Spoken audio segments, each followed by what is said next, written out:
우리 좌우로 앞뒤로 함께 인사하도록 하겠습니다. 우리는 증인입니다. 네, 한 번 더 인사할까요? 하나님께서 함께 하십니다. 네, 지난주 이제 전국 중고등부 연합수련회가 시작이 되었고, 또한 성도님들께서 기도해 주신 덕분에 잘 마쳤습니다. 수련의 주제는 다들 아시다시피 더웨이 주의 길을 따라 걸어라 라는 주제로 함께 아이들과 이제 말씀을 나누고 기도했습니다. 수련회를 통해서 참여한 학생들이 주님의 길을 걸어가고자 하는, 함께 걸어갔으면 좋겠다라는 마음에 수련회를 준비했고, 준비하는 모든 팀장님들과 그다음 우리 담당하시는 교사 선생님들과 함께 기도하며 나아갔습니다. 기도했을 때 첫 번째는 그 아이들이 주의 길을 따라 걸어갈 때 그 길을, 복음의 길을 함께 걸어가길 원하는 마음에 또한 준비를 하였고 기도했습니다. 두 번째로는 이제 복음의 길을 걷게 되었을 때 따르는 하나님께서 주시는 그 사명의 길, 이제 함께 나눌 그 길, 비전의 길, 증인으로서 살아갈 수 있도록 그 길을 걸어갔으면 좋겠다라는 바람에 또 함께 나누고 기도했습니다. 이처럼 예수님께서는 믿는 자들에게 하나님의 사명을 주십니다. 우리가 믿는 것에서 끝나는 것이 아니라 믿음으로 시작하여서 그 복음의 길을 걸을 때 하나님께서는 그 복음을 전할 수 있도록 각 개인마다 비전을 주시고 사명을 주신다라는 겁니다. 그리고 그 사명을 걸어가기 위해서 준비를 해야 한다라는 거죠.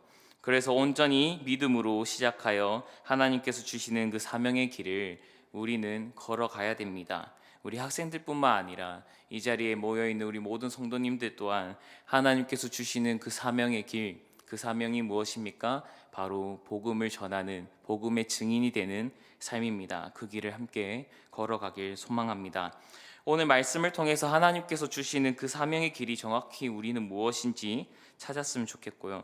또한 그 길을 우리는 어떻게 걸어가고 준비해야 되는지 함께 나누도록 하겠습니다. 그리고 그 삶이 우리 사랑하는 성도님들에게 주어지고 나타나기를 소망합니다. 오늘 말씀에 보면 예수님께서는 고난을 받으신 후 이제 십자가에 달려 죽으시고 부활하신 후에 제자들에게 나타났다라고 말씀하십니다. 나타나시고 단순히 함께 지낸 것이 아니라 예수님께서 부활하셨던 그 증거들을, 많은 증거들을 친히 살아계심을 제자들에게 보여주셨습니다. 때로는 다른 복음서에 보면은 내 살과 이제 나의 다친 상처를 보여주면서 내가 살아났다라는 것을 또한 증명하셨고, 또한 요한복음에서는 또한 함께 조반을 먹으면서 그들에게 사명을 주시면서 또한 살아계심을 나타내셨습니다. 오늘 이 사도행전의 초반부에 보면은 예수님께서는 살아나심을 통해 많은 증거들을 보여주셨고요. 거기서 멈추시지 않고 각 개인마다 또한 그 제자들에게 하나님의 나라에 대해서 말씀해 주셨습니다. 아마 그 하나님의 나라가 어떠하며 또한 그 나라가 어떻게 펼쳐질지를 알려주었던 것 같습니다. 그리고 그 하나님의 나라가 이제 사도행전에선 많이 펼쳐지는 것을 우리는 성경 말씀을 통해 알 수 있습니다. 이렇게 40일 동안 예수님께서는 하나님의 나라에 대해서 그리고 살아계셨다라는 그 증거들을 보여주셨습니다. 아마도 하나님의 나라가 임할 때 어떠한 일들이 펼쳐질 것인지 또한 어떤 회복이 생길 것인지 말씀하셨고, 이것은 예수 그리스도께서 부활하심으로 이제 하나님의 나라가 새로운 국면에 앞서게 되었다라는 것을 보여주고 있는 것입니다. 우리가 사도행전을 보면 알 수 있다시피 영토와 인종을 초월하여 하나님의 나라가 계속 확장되고 있는 것을 볼 수 있습니다. 이렇게 하나님의 나라가 확정이 될 것이고 오게 될 것임을 이제 제자들에게 알려주신 것이죠. 예수님께서는 그들에게 하나님 나라를 위해 먼저 하나님께서 약속하시고 베푸실 것을 기다리라고 말씀하셨습니다. 너희가 나에 대해서 살아계심을 증거를 들었고 하나님의 나라를 이제 들었으니 너희는 하나님께서 약속하신 그것을 이제 기다려라 라는 거죠. 그것이 무엇입니까? 바로 성령의 세례를 받는 것입니다. 성령의 세례를 받을 때 이제 주님께서 펼치실 일들이 시작된다라는 거죠. 오늘 본문 말씀 8절 말씀인데요, 함께 읽어보도록 하겠습니다. 읽겠습니다. 오직 성령이 너희에게 임하시면 너희가 권능을 받고 사마리아와 땅끝까지 이르러 내 증인이 되리라 하시니라. 예수님께서는 성령을 기다리라는 말씀, 성령의 세례를 이제 기다리라는 말씀과 동시에 성령을 받았을 때 그들이 하나님 나라, 즉 복음의 사역을 위해 무엇을 해야 되는지를 말씀하시며 이렇게 살아야 된다라고 정확하게 명령하십니다. 그 명령이 무엇입니까? 앞서 우리가 함께 나누었던 것처럼 바로 주님께서 주시는 권능으로 땅끝까지 증인이 되는 것이 바로 우리가 앞으로 살아가야 되는 말씀들이다라는 거죠. 그렇기 때문에 그들이 이제 해야 되는 일들은 바로 증인의 삶으로 살아가는 것이 그들이 앞으로 해야 되는 사명이다라는 겁니다. 그들이 주님의 제자로서 이제 살아가야 할 삶을 알려주고 계시는 것이죠. 이 삶은 예수님의 제자 사도들에게만 주어진 것이 아니라 예수님의 부활을 믿고 나아가는 이들에게 또한 우리들에게 하나님께서는 명령하고 계십니다. 그렇기 때문에 우리는 8절에서 예수님께서 말씀하신 그 증인의 삶을 살아가야 되고 그 증인의 삶을 준비해야 됩니다. 그렇기 때문에 우리는 날마다 이 증인의 삶을 살아갈 수 있도록 더욱더 힘써야 한다라는 거죠. 8절 말씀을 보면 증인의 삶의 시작은 성령의 권능으로 해야 함을 알 수 있습니다. 성령이 임할 때, 성령님의 임하시고 권능이 우리에게 주어질 때 그 삶은 우리가 실천할 수 있다라는 겁니다. 증인의 삶을 살아갈 수 있다라는 것을 알려주고 있습니다. 그렇기 때문에 예수 그리스도를 믿는 자로서 주님께서 주시는 성령님의 권능을 받을 때 우리는 증인의 삶을 살아갈 수 있음을 기억해야 합니다. 우리는 성령님과 함께 동행하는 삶, 또한 권능 받는 삶을 살아야지만 예수님께서, 하나님께서 우리에게 주신 그 사명의 삶을 살아갈 수 있음을 기억해야 됩니다. 그렇다면 성령님과 동행하는 삶, 권능을 받는 삶은 무엇입니까? 첫 번째로 하나님 나라를 믿는 믿음을 가진 자에게 성령님이 임하시고 권능이 우리에게 주어진다라는 것을 기억해야 됩니다. 오늘 본문 말씀의 6절과 7절 그리고 11절 말씀, 이 세 말씀을 함께 읽어보도록 하겠습니다. 읽겠습니다. 그들이 모였을 때에 예수께 여쭈어 이르되 주께서 이스라엘 나라를 회복하심이 이때이니까 하니 이르시되 때와 시기는 아버지께서 자기의 권한에 두셨으니 너희가 알 바 아니요. 11절입니다. 이르되 갈릴리 사람들아 어찌하여 서서 하늘을 쳐다보느냐 너희 가운데서 하늘로 올려진 이 예수는 하늘로 가심을 본 그대로 오시리라 하였느니라. 어떻게 보면 이 말씀은 제자들을 꾸짖는 말씀 같습니다. 예수님께서 그것은 잘못된 것이다라고 말씀을 해주시는 거죠. 그런데 예수님께서 이렇게 꼭 집어서 말씀해 주시는 이유를 우리는 기억해야 됩니다. 제자들은 분명히 예수님의 가르침을 받았고 하나님의 나라에 대해서 분명히 하게 들었습니다. 하지만 성령의 세례를 받는 그때가 하나님 나라가 임하는 그때인가 싶어서 예수님께 물었고 아직까지 완벽하게 이해하지는 못했던 것 같습니다. 이에 대해서 예수님께서는 이렇게 말씀하십니다. 너희는 그것에 관심을 가지려고 하지 말라. 그것은 온전히 하나님께서 두시는 하나님의 권한이다라고 말씀하시는 거죠. 즉 예수 그리스도께서는 하나님의 나라가 이 땅에 언제 임하고 또 언제 회복이 시작이 될 것인지에 대해서 알려고 하지 말라라고 합니다. 이렇게 말씀하시는 이유가 무엇이냐면 언제 올까, 언제 올까, 하나님의 나라가 언제 올까라는 그 머나먼 희박한 그 날을 기다리면은 언젠가 지치게 되고 세상에 압박이 오고 세상에 힘듦과 시련이 찾아오게 되며 무너지게 되기 때문이죠. 그래서 언제 올 것인가에 보다는 우리가 그 삶을 어떻게 보내야 되는지를 알려주고 계십니다. 언제 올까라는 것에 보다는 이 나라는 분명하게 올 것이니까 기대하는 마음으로 하나님의 나라가 오면 어떻게 이루어질까, 어떻게 회복이 될까라는 그 기대감을 잃어버리지 않도록 하기 위해 예수님께서는 언제 올지에 대한 그런 막연한 생각보다는 하나님 나라가 오실 때 주는 그 은혜들을 기대하는 마음을 가지라는 것을 통해 알려주고 계시는 것입니다.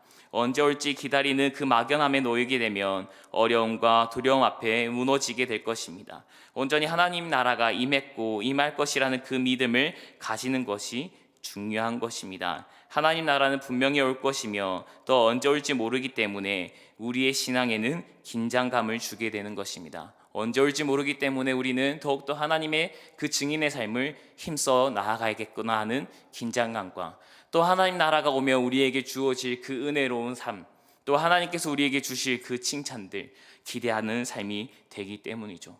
그렇기 때문에 오히려 그리스도인들에게는 하나님 나라가 언제 올지 모른다라는 것은 오히려 우리에게 긴장감과 기쁨을 준다라는 것을 기억해야 됩니다. 이때 이 기대감을 가지고 있는 자들에게 하나님께서는 성령님을 보내주시고 권능을 주신다라는 것입니다. 이 기대감이 없는 자들에게는 성령 하나님이 함께 하시지 않음을 우리는 기억해야 됩니다. 또한 예수 그리스도께서는 제자들에게 명령을 하시고 하늘로 승천하십니다. 제자들은 그것을 가만히 바라보기만 했죠. 한편으로는 두려움이 엄습했을 수도 있습니다. 한편으로 어떻게 해야 될까라는 벙찐 그러한 생각을 할 수도 있죠. 하지만 그때 흰옷을 입은 두 사람이 예수께서 올라가신 그대로 다시 이 땅에 내려오실 것이다라는 말씀을 알려주며 이 모든 것이 사실이고 이루어질 것이라는 것을 확증해 줍니다. 이것을 통해서 제자들은 다시 한번 더 깨닫고 주님께서 다시 오시구나라는 것을 기억하게 되는 것입니다. 그래서 주님이 다시 오실 때 어떠한 일들이 일어날까라는 그 기대감과 동시에 주님께서 말씀하신 그 약속들이 생각이 났을 것입니다. 하나님 나라가 올 것임을 확신하는 믿음과 주님께서 다시 이 땅에 오실 것이라는 그 믿음을 가진 자에게는 두려움이 없게 됩니다. 온전히 하나님께서 주실 은혜를 향한 기대감만 있을 뿐입니다. 그리고 내가 어떻게 살아가야 되는 그 신앙의 긴장감 또한 주게 되는 것입니다. 이 믿음의 신앙은 제자들뿐만 아니라 이제 우리가 뒤에 읽을 바울 서신들, 바울의 그 신앙에도 접목이 됩니다. 바울에게도 이 신앙이 이제 전해지게 되는 거죠. 바울을 통해 또한 많은 교회들이 이 믿음을 가지게 됩니다. 특별히 데살로니가 전서에 보면 너희가 이제 종말의 때를 너무나 언제 올지에 대해서 기대하지 말고 언제 올지 모르지만 도둑과 같이 그 올 때 그 날을 너희는 준비해야 된다라고 말씀하는 것처럼 삶의 긴장감과 신앙의 긴장감과 또 한편으로 우리에게 그리스도인들에게는 기쁨이 되는 그 날을 날마다 기대하며 또한 긴장하며 신앙생활을 해야 될 것을 알려주고 있는 거죠. 이러한 우리의 믿음이 우리에게도 나타나기를 소망합니다.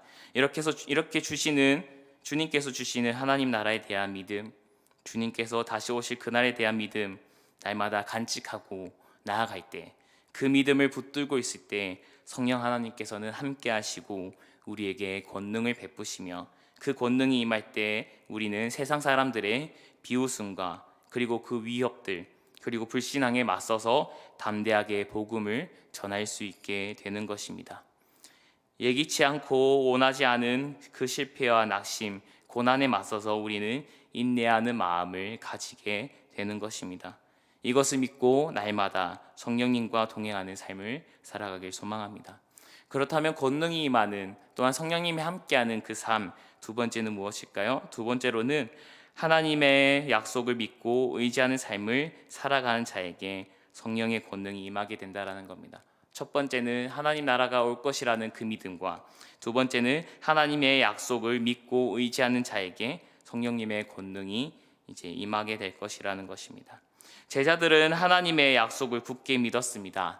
오늘 본문 말씀 4절과 12절 말씀에 보면 잘 나타나 있는데요. 함께 읽어보도록 하겠습니다. 사도와 함께 모이사 그들에게 분부하여 이르시되 예루살렘을 떠나지 말고 내게서 들은 바 아버지께서 약속하신 것을 기다리라. 제자들이 감람원이라 하는 산으로부터 예루살렘에 돌아오니 이 산은 예루살렘에 가까워 안식일에 가기 알맞은 길이라. 제자들은 예수님께서 하늘로 승천하심을 마냥 바라보기만 했습니다. 하지만 그 주변에 있던 흰옷을 입은 자들의 말을 듣고 예수님께서 약속하신 말씀을 다시 상기하였습니다. 그리고 그 말씀을 믿고 의지하여 또한 그 명령을 따라 행했습니다. 그 명령은 바로 예루살렘을 떠나지 말고 하나님께서 약속하신 것을 기다리라라는 겁니다. 4절에 예수님께서는 너희는 예루살렘에서 머물러서 하나님께서 약속하신 그 성령의 세례를 기다리라 한 겁니다. 제자들은 안식일 날 짧은 거리를 통해 예루살렘으로 향했습니다. 어떻게 보면 성경에는 나와 있지 않지만 당시의 시대적 분위기와 배경을 보게 되면 아직까지 그리스도인들에게는 많은 위협과 협박이 있던 시기입니다. 예수님께서 십자가에 달려 죽으시고 부활하시고 40일이 지났지만 아직까지도 많은 로마의 상위층들은 그 소식을 잠재우기 위해, 또한 자신들의 그 권력을 유지하기 위해 예수 그리스도라는 그 이름을 잠재우고자 많은 그리스도인들을 핍박했다라는 것을 볼 수 있습니다. 특히 예루살렘은 그런 정치적인 사람들이 많이 모여있던 곳이고 사람들이 많이 있던 곳입니다. 그럼에도 불구하고 예루살렘에 가서 다락방에 모였다라는 것은 그만큼 자신의 목숨들보다는 하나님께서 주시는 그 약속을 기대하는 마음으로, 또 하나님께서 주실 거라는 그 믿음을 가지고 예루살렘으로 나아갔다라는 것을 우리는 볼 수 있습니다. 주님의 약속을 의지함으로 자신들의 핍박하고 박해하는 자들이 많은 예루살렘으로 향한 것입니다. 하나님께서는 동일하게 우리에게도 성령님을 보내주실 것이라고 약속하셨고, 우리는 그것을 믿고 더욱더 그 말씀에 순종해야 됩니다. 우리가 예루살렘으로 갈 수 없고 그것을 지키는 것이 아니라 하나님께서 우리에게 주시는 그 성경의 말씀을 붙들고 우리에게 주실 그 약속들, 우리를 통해 복음을 전파하실 것이라는, 또 우리에게 성령 하나님을 보내주실 것이라는 그 약속을 붙들고 우리는 그것을 믿으며 더욱더 그 말씀에 순종하는 삶을 살아야 됩니다. 제자들 또한 그 약속을 믿고 또한 예루살렘에 나아갔고 더욱더 그 말씀을 지키고자 힘썼다라는 것을 기억하길 바랍니다. 하나님의 약속, 하나님께서 주실 그 약속을 믿고 또한 순종하고 의지하는 자에게는 성령 하나님께서 함께 하시고 또한 그 삶에 권능을 주실 줄을 믿습니다. 이러한 삶이 우리 성도님들에게 더욱더 드러나고 나타내길 소망합니다. 그렇다면 세 번째는 무엇일까요? 세 번째로는 온 마음 다해 기도함으로 간구할 때 성령님의 권능이 임하게 된다라는 겁니다. 한 마음으로 한 뜻으로 기도함으로 나아갈 때, 간구할 때 성령님의 권능이 임하게 됩니다. 오늘 본문 말씀 14절 말씀을 함께 읽어보도록 하겠습니다. 여자들과 예수의 어머니 마리아와 예수의 아우들과 더불어 마음을 같이하여 오로지 기도에 힘써더라. 아멘.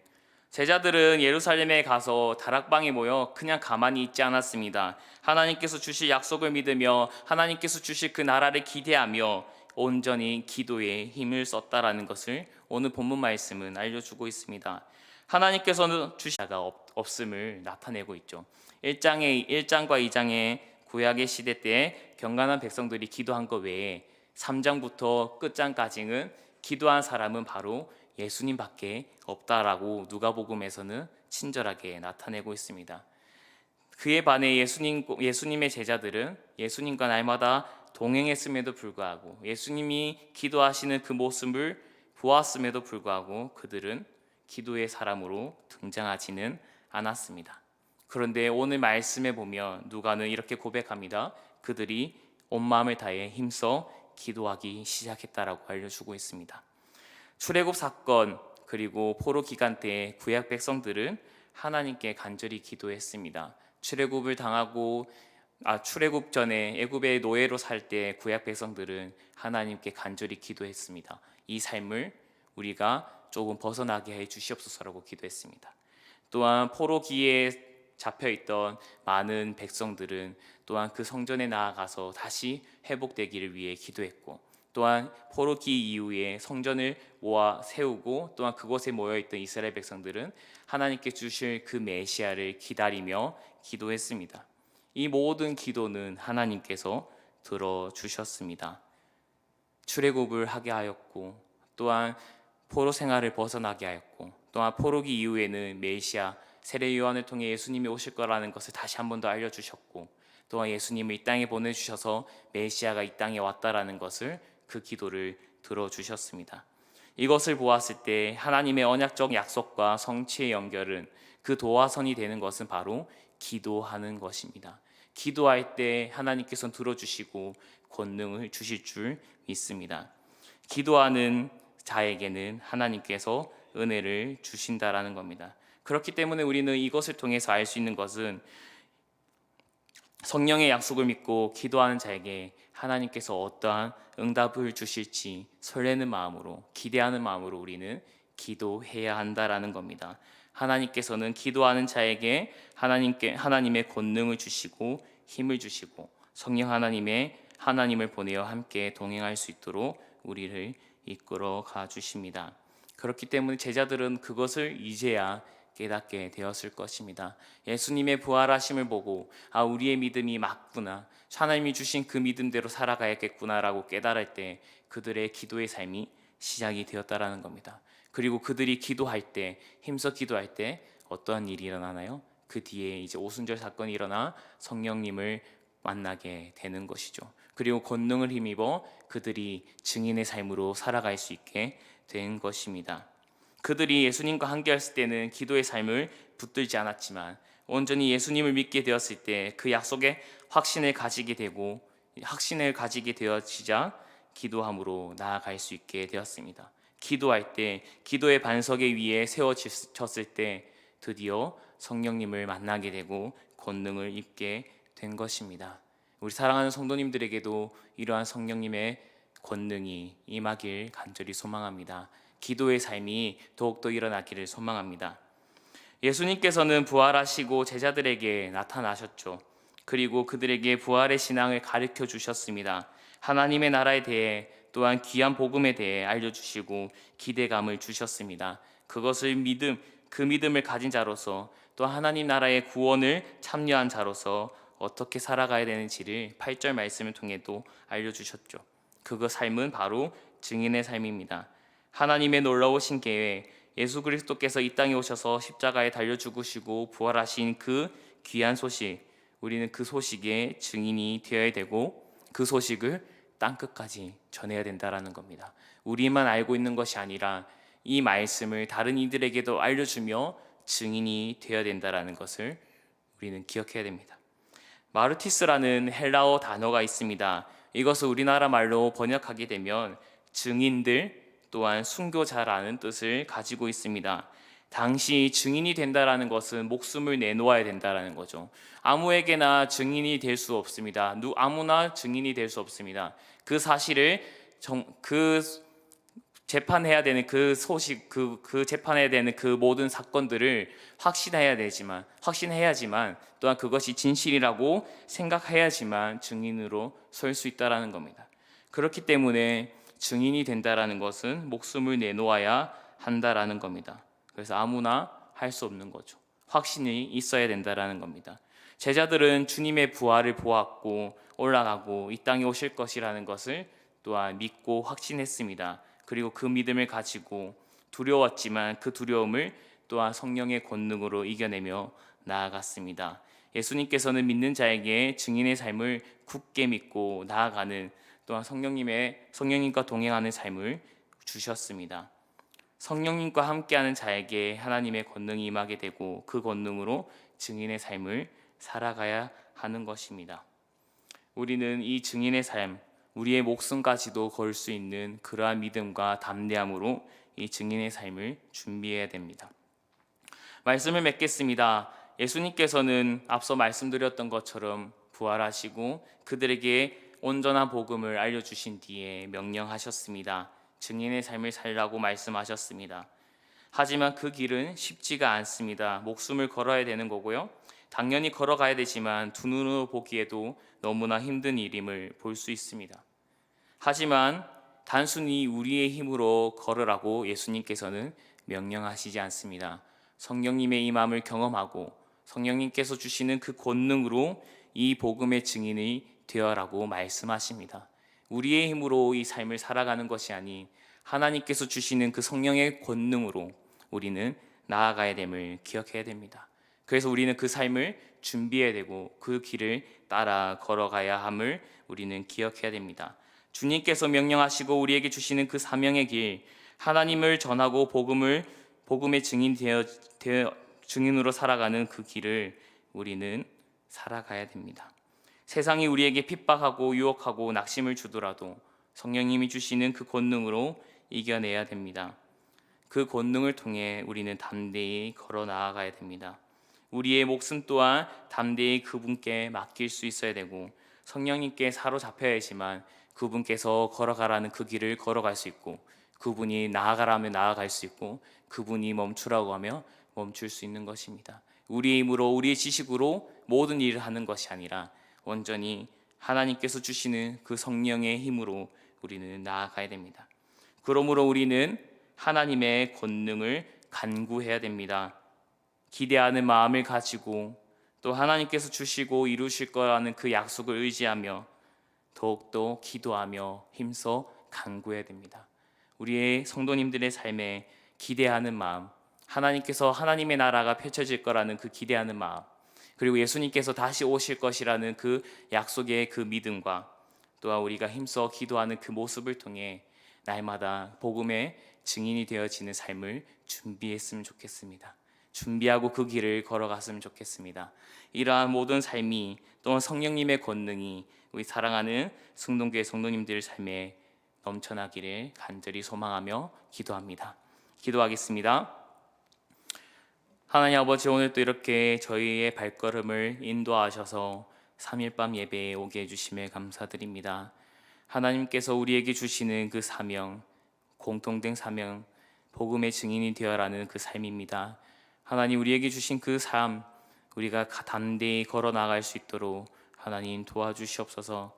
날마다 우리의 힘으로 걸어가는 것이 아니라 온전히 성령 하나님을 통해 하나님의 그 권능으로 우리가 그 모든 일을 헤쳐나갈 수 있게 하여 주시옵소서.